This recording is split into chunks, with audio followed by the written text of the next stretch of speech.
The story is entitled Migratory Birds such as the gray owl, woodpecker, waxwing and coal-tit migrating for the winter. The main reason behind why birds migrate for the winter includes among the following. Birds normally migrate to move from areas of low or decreasing resources to areas of high or increasing resources. These birds normally migrate for the winter in order to sought for food and nesting locations. Also in instances where there isn't enough food they seek to migrate to find better places for food.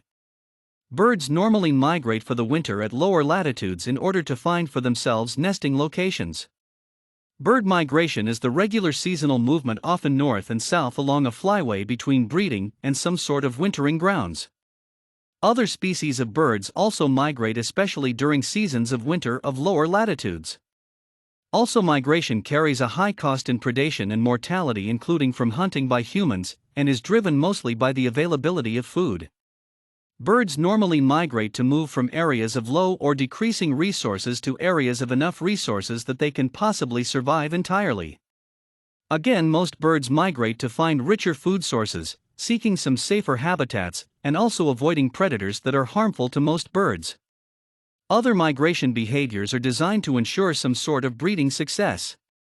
It can be noted that a good migration slows birds to survive for another generation, and also birds get the pleasure of witnessing another year of migration.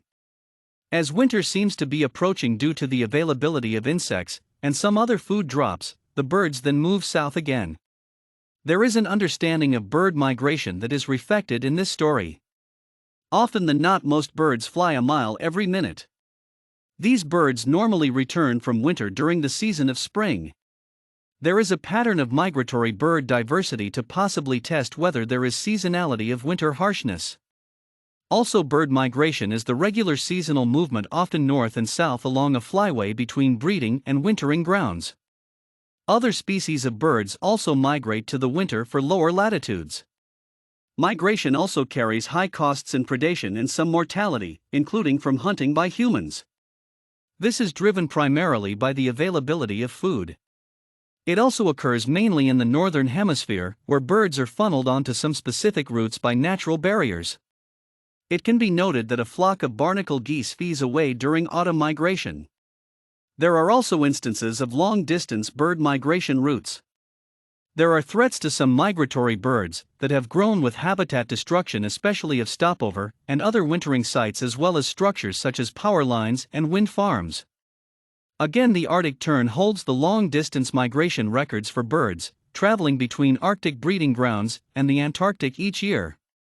As noted, shorter migrants are common between some birds, including altitudinal migrations on mountains such as the Andes and Himalayas. The timing of migration also seems to be controlled primarily by changes in day length. Also, migrating birds navigate using celestial cues from the sun and stars, the Earth's magnetic field, and mental maps. Some Polynesians suggest that bird migration was observed and interpreted for more than 3,000 years. Other records of bird migration were also known in Europe from at least the period 3,000 years ago.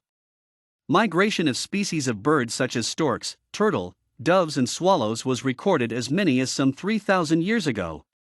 Other techniques used in bird ringing and satellite tracking helps to trace migrants, especially birds. Other threats to migratory birds have grown with habitat destruction, especially of stopover and wintering sites, as well as structures such as power lines and wind farms. The Arctic tern holds the long-distance migration record for birds traveling between the Arctic breeding grounds and the Antarctic each year for the winter. Also, some species of tube-noses, procellariiforms, such as birds of albatrosses, circles the entire Earth flying over the southern oceans, while others, such as Manx shearwaters, migrate 14,000 kilometers between their northern breeding grounds and the southern oceans. Other shorter migrations are common, including altitudinal migrations are common on mountains, such as the Andes and Himalayas. Also, migrating birds do navigate using celestial cues from the sun and stars, the Earth's magnetic field. Bird migration was observed and interpreted for more than 3,000 years. Birds return for a week or two to warmer latitudes. Again, between the islands of Menorca and Majorca, we can see a great number of birds flying northward, and also states the situation. Birds like swallows do not in any material instance differ from other birds in their nature and propensities, but they leave us. Also, migration of birds occurs in Roebuck Bay in Western Australia. Again, the advantages of migration of birds offsets the high stress, physical exertion costs, and other risks of migration.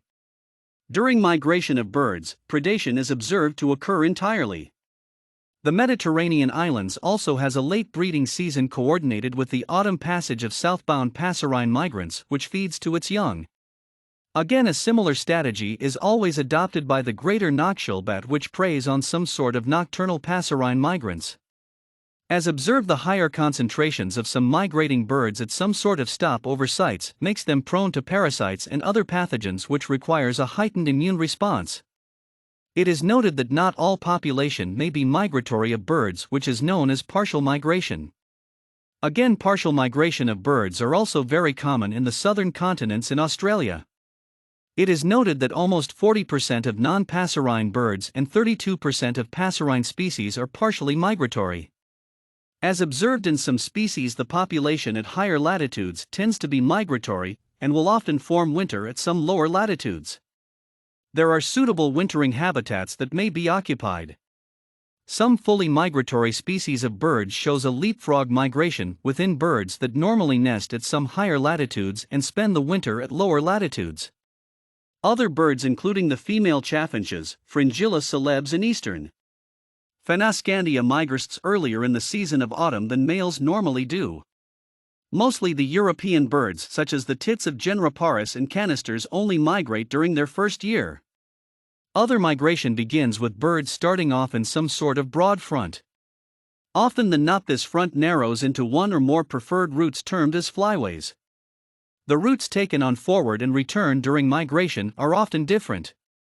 Another common pattern in North America is observed as clockwise migration, where birds flying north tend to be further west, likewise the others flying south tend to shift eastwards. Also, as observed, birds migrate in flocks. It can be observed that red-knots Calidris canutus and Dunlins Calidris alpina were found in radar studies to fly at 5 km/h, 3.1 miles per hour, faster in flocks than when they were flying alone. It is noted that most birds fly at some varying attitudes during migration. Again, an expedition to Mountain Everest found skeletons of birds like northern pintail, Anas acura, and black-tailed godwit limosa at 5,000 m on the Khumbu Glacier.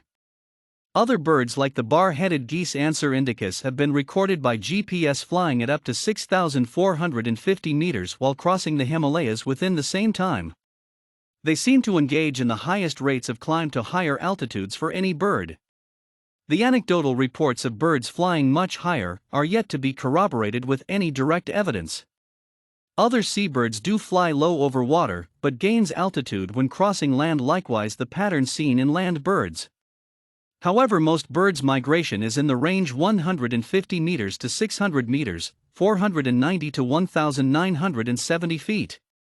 Other birds also strike aviation records from the United shows most collisions occurs below 600 meters, 2,000 feet, and almost none above 1,800 meters, 5,900 feet. Also, bird migration is not limited to birds that can fly. Other species of penguin, Sphenicity, migrates normally by swimming. Other birds like emus Dromtius nori hollandii in Australia have been observed to undertake long-distance movements on foot during droughts.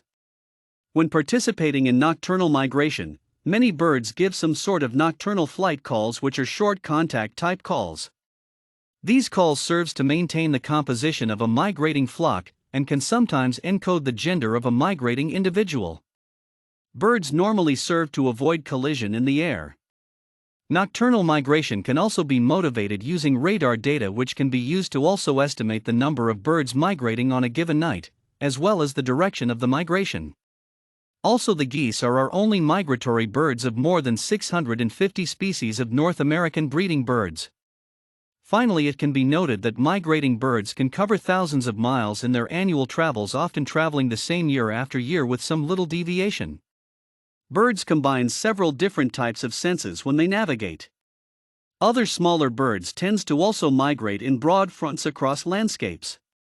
Lastly, I will like to conclude that the migration of birds of several thousand miles is a dangerous and arduous undertaking during the winter because of the lack of some adequate food, bad weather, and increased exposure to some predators adds hazards to their journey.